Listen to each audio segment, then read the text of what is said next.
Olá, eu sou Noemi Carneiro e esse é o canal Amor à Palavra. Nós estamos estudando a carta do apóstolo Paulo aos Romanos, estamos no capítulo 12. Ontem vimos os versos 1 e 2 e hoje vamos ler a partir do verso de número 3, que diz assim: Pois, pela graça que me foi dada, digo a todos vocês, ninguém tenha de si mesmo um conceito mais elevado do que deve ter, mas, pelo contrário, tenha um conceito equilibrado, de acordo com a medida da fé que Deus lhe concedeu. Nós vimos no início do capítulo Paulo nos mostrando a importância de apresentarmos a nossa vida a Deus como um culto racional, inteligente. E agora ele vai dizer aqui algumas atribuições a nós dadas para que possamos experimentar na prática esse oferecer-se a Deus. Então ele está dizendo de primeira mão aqui que embora hoje não está muito na moda a humildade na pessoa, que é vista na pessoa, ele está dizendo aqui, ó, vocês devem valorizar essa ideia de que você precisa observar o seu comportamento. Então, ele diz aqui que ninguém tenha de si um conceito elevado do que deve ter. Ou seja, faça uma análise de você mesma e você vai verificar que você precisa ser trabalhado por Deus. Portanto, a humildade deve estar presente na sua vida para você reconhecer as suas falhas.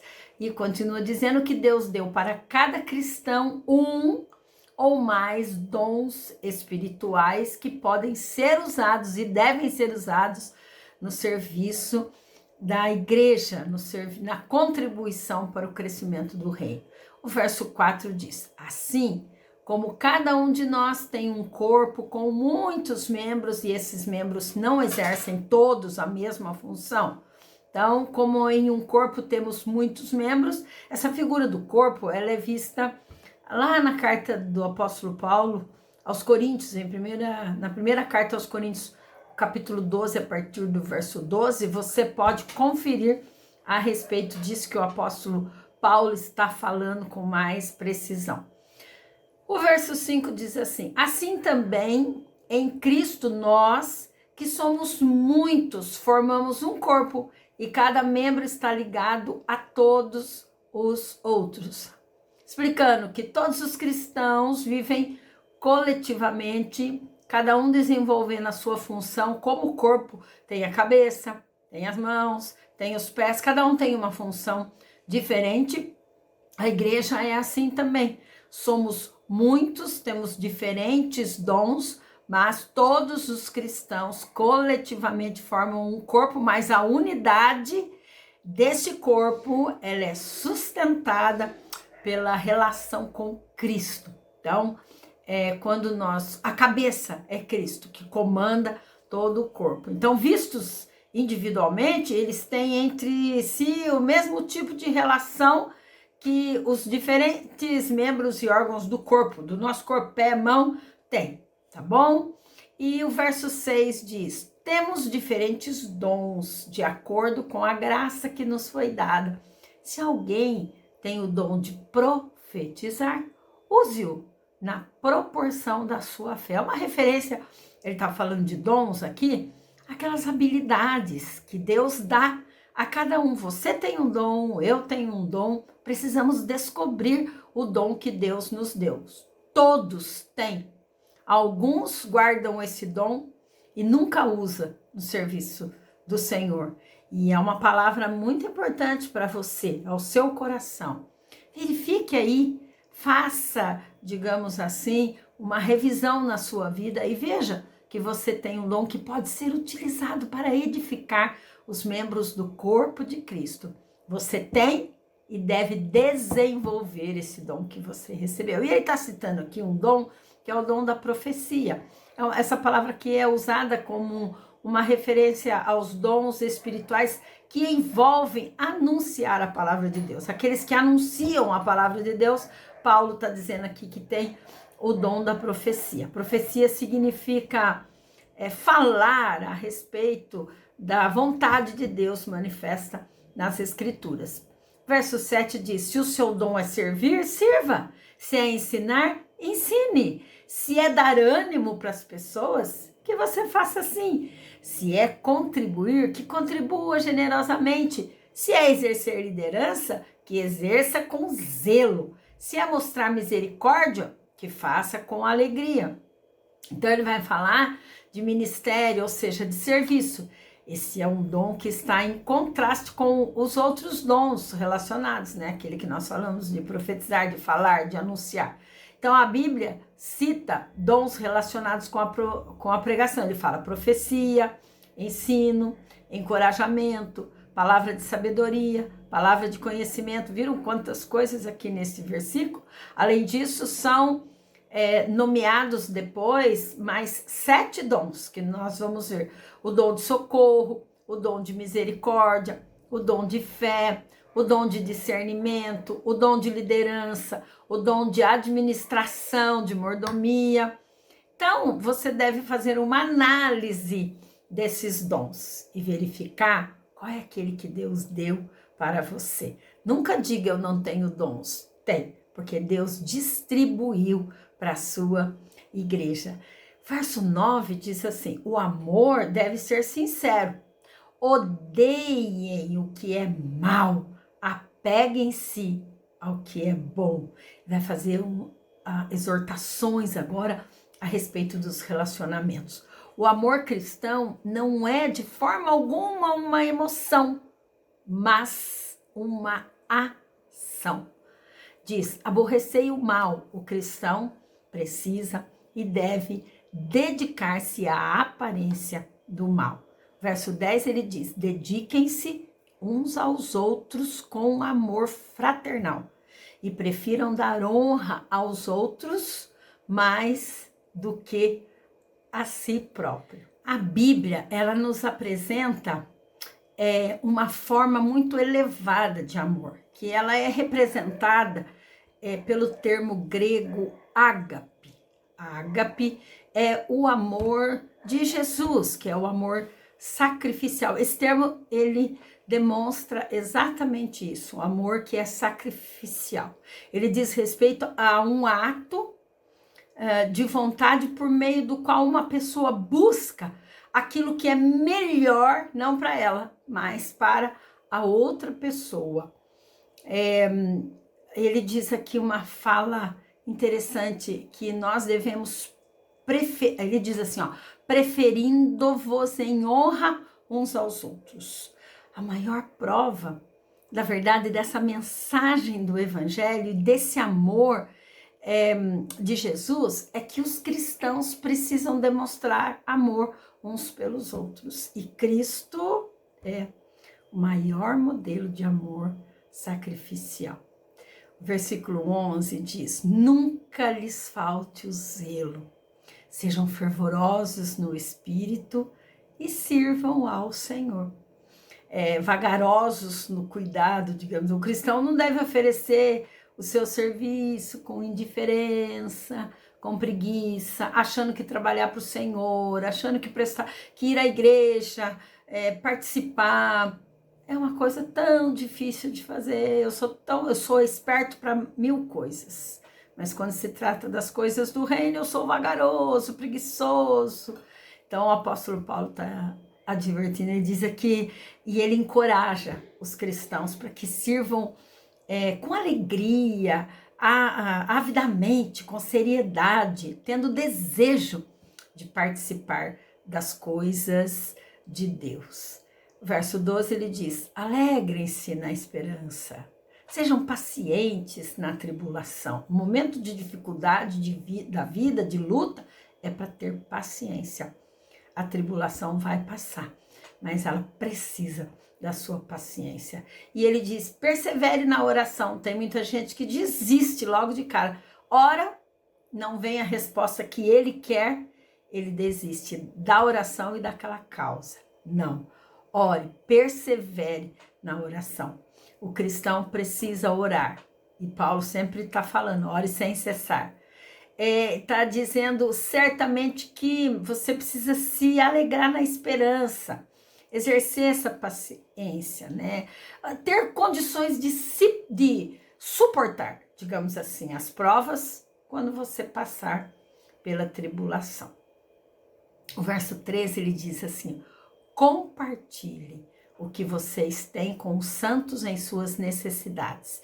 Pratiquem a hospitalidade. Naquele tempo, as pessoas iam de um lugar para o outro, viajavam muito tempo, né? Elas percorriam longas distâncias e elas chegavam cansadas e precisavam de uma casa para repousar. Muitas vezes a família toda. E Paulo diz assim, que na medida em que nós dedicamos para satisfazer a necessidade que o outro tem, principalmente dos irmãos em Cristo, nós sempre precisamos aproveitar as oportunidades que surgem para prestarmos este serviço ao nosso próximo. E quando nós fazemos assim, praticamos a hospitalidade, recebemos pessoas, nós praticamos e revelamos a ela o amor de Deus. Talvez você não hospede pessoas na sua casa, mas você empresta seus ouvidos, o seu coração para amar, traz uma palavra de esperança, de encorajamento. E desta forma você está compartilhando com os santos em suas necessidades.